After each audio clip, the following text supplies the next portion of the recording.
TP2, sciences de données, présenté par Fawzi Aminu, nous allons définir ce qu'on entend par l'échantillonnage sampling en anglais, terme souvent utilisé en anglais, surtout dans le contexte spécifique comme le traitement du signal ou la statistique, fait référence à la sélection d'une partie d'un ensemble plus grand, la population, afin de tirer des conclusions.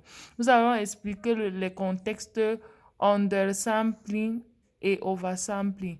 Undersampling et oversampling sont deux techniques d'utilisation d'apprentissage automatique, plus précisément dans le traitement de données déséquilibrées. Cette technique vise à corriger un déséquilibre entre les classes dans un ensemble de données afin d'améliorer la performance des modèles de machines. Nous allons expliquer ce qu'on entend par undersampling. Consiste à réduire le nombre d'exemples de la classe majoritaire afin d'équilibrer avec la classe minoritaire. Plusieurs techniques existent. Nous avons l'échantillonnage aléatoire, l'échantillonnage en fonction de la densité et le clustering. Ok, nous allons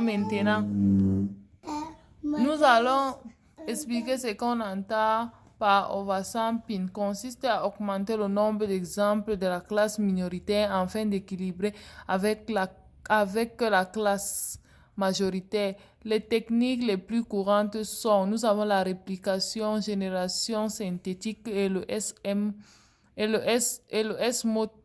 Le Small Synthetic Minority Oversampling Technique. Cette technique crée de nouveaux exemples synthétiques en implorant entre exemples existants de la classe minoritaire.